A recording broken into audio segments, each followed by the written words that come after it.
गहरा अंधेरा छाया हुआ था।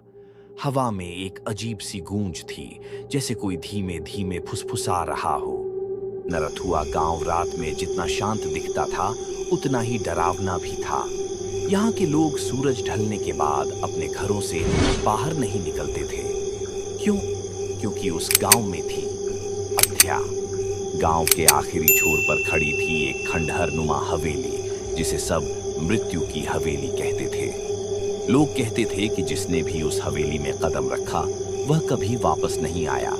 लेकिन आज कुछ होने वाला था, कुछ ऐसा जो इस गांव के डर को और भी गहरा कर देगा।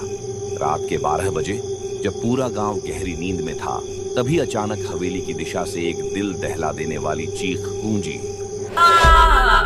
वह चीख इतनी भयानक थी कि लोगों की नींद टूट गई, लेकिन कोई भी बाहर झांकने की हिम्मत नहीं कर सका। घरों के दरवाजे और खिड़कियां पहले से ही बंद थीं, लेकिन अब ऐसा लग रहा था कि अंदर भी डर घुस आया हो। रमेश, गांव का सबसे बहादुर आदमी, अपने घर की खिड़की से बाहर देखने की कोशिश कर रहा था। उसकी सांसें तेज हो गईं और क्योंकि कांपने लगे, और फिर उसने देखा अध्या हवेली के दरवाजे पर खड़ी थी। उसकी आंखें आग की तरह जल रही थीं, बाल हवा में उड़ रहे थे और उसके चेहरे पर एक अजीब सी मुस्कान थी।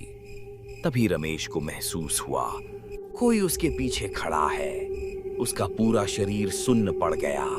धीरे धीरे उसने सिर घुमाया। दरवाजा ये जोर से बंद हो गया। सुबह हुई। गांव में एक अजीब सा सन्नाटा था। लोग डरे हुए थे। कोई कुछ बोल नहीं रहा था। रमेश के घर का दरवाजा बंद था। गांव वालों ने उसे कई बार, लेकिन अंदर से कोई जवाब नहीं आया। रमेश, किसी ने डरते हुए पुकारा। कोई जवाब नहीं।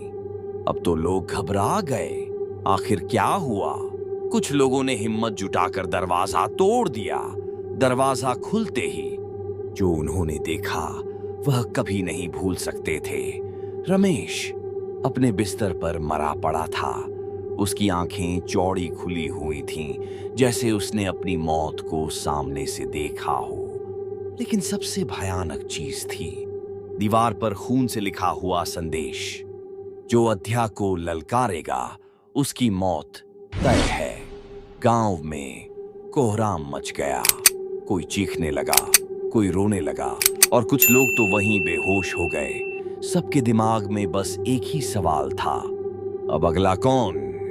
गांव में अफरा तफरी मची हुई थी। रमेश की मौत ने सबको हिलाकर रख दिया था। हर कोई एक ही सवाल पूछ रहा था, क्या अध्या ने उसे मारा? गांव के मुखिया पंडित चौधरी सबसे बुजुर्ग और समझदार व्यक्ति थे। उन्होंने गांव वालों को इकट्ठा किया और गहरी आवाज में बोले, यह कोई साधारण मौत नहीं है। ये अध्या का श्राप है। हमें कुछ करना होगा, वरना हम में से कोई भी नहीं बचेगा। लेकिन तभी भीड़ से एक आवाज आई, यह सब अंधविश्वास है। सबने मुड़कर देखा। वह दीपक था, गांव का सबसे पढ़ा लिखा लड़का।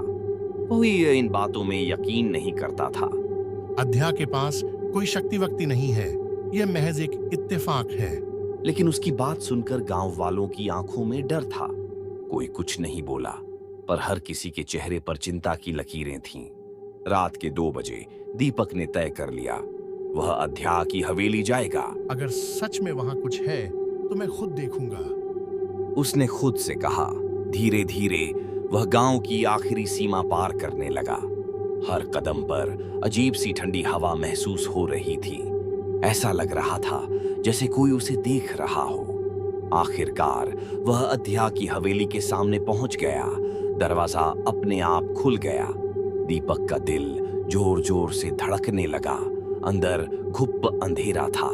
दीवारों पर पुराने धूल से भरे चित्र टंगे थे। अचानक एक तस्वीर उसकी नजरों में अटक गई। ये तो अध्या की तस्वीर है, लेकिन इसके साथ ये 2 और लोग कौन हैं? तभी एक अजीब सी सरसराहट हुई। दीपक ने जल्दी से पीछे मुड़कर देखा। कोई खड़ा था। कौन है वहां? दीपक ने कांपते हुए पूछा।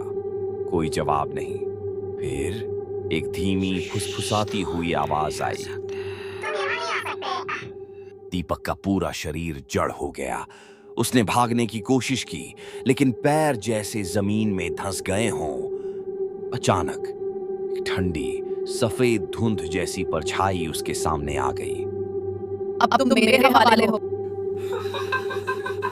वह चीखना चाहता था, भागना चाहता था, लेकिन उसका शरीर जैसे जम गया था। परछाई धीरे धीरे उसकी तरफ बढ़ने लगी। हवा में एक अजीब सा गूंजता हुआ स्वर था। तुमने अध्या के श्राप को ललकारा है, अब इसकी कीमत चुकानी होगी। तभी हवेली के अंदर ही अंदर की एक पुरानी घड़ी अचानक जोर से करने लगी। दीपक की आंखें चौड़ी हो गईं। ये घड़ी तो टूटी हुई थी, फिर चल कैसे रही है? वह पूरी ताकत लगाकर पीछे हटा और दरवाजे की ओर दौड़ा।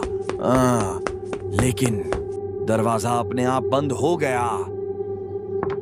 दीपक ने पूरी ताकत से दरवाजा पीटा, पर वह टस से मस नहीं हुआ। तभी उसे महसूस हुआ कोई उसके पीछे खड़ा है।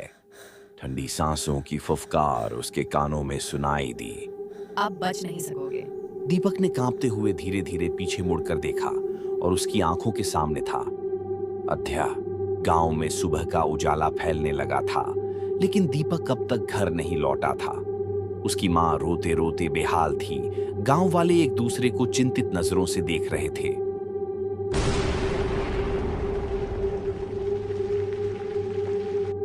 तभी हवेली के बाहर एक जोरदार धमाका हुआ। सब लोग भागते हुए वहां पहुंचे और जो उन्होंने देखा उससे उनकी रूह कांप उठी। दीवार पर खून से लिखा था, अब अगला कौन? और ठीक नीचे पड़ा था दीपक का जला हुआ चश्मा। गांव में चीख पुकार मच गई। अब सब समझ गए थे, अध्या का श्राप सिर्फ एक कहानी नहीं था, यह हकीकत थी। गांव में डर का साया और गहरा हो गया था। दीपक की गायब होने की खबर ने सबको हिलाकर रख दिया। अब क्या होगा? एक औरत कांपती आवाज में बोली। हमें कुछ करना होगा। पंडित चौधरी ने कहा। अगर अध्या का श्राप सच में गांव को बर्बाद कर रहा है, तो हमें इसका हल निकालना ही होगा। पर सवाल था, कैसे? तभी एक लड़का तेजी से दौड़ता हुआ आया। उसकी आंखों में खौफ था। साहू काका। लड़के ने हांफते हुए कहा। घर की दीवार पर भी खून से कुछ लिखा है। गांव वालों की भीड़ दौड़ते हुए साहू काका के घर पहुंची। वहां जो दिखा उसने सबकी रूह कंपा दी। अगली रात अगला शिकार, और ठीक नीचे साहू काका की चप्पलें पड़ी थीं, लेकिन खुद साहू काका वहां नहीं थे। गांव में हड़कंप मच गया। हर कोई अब अपनी जान के लिए डरने लगा था। हमें अध्या की हवेली में जाना होगा। सबने चौंक कर देखा। यह आवाज पंडित चौधरी की थी। अगर हमने कुछ नहीं किया तो एक एक करके हम सब मारे जाएंगे। गांव के कुछ नौजवानों ने हिम्मत दिखाई। हम हवेली में जाएंगे, एक लड़के ने कहा। हाँ, हमें देखना होगा कि अध्या की सच्चाई क्या है। दूसरे ने हामी भरी। पर हर कोई जानता था, जो अध्या की हवेली में जाता है वह लौट कर नहीं आता। लेकिन अब उनके पास और कोई चारा नहीं था।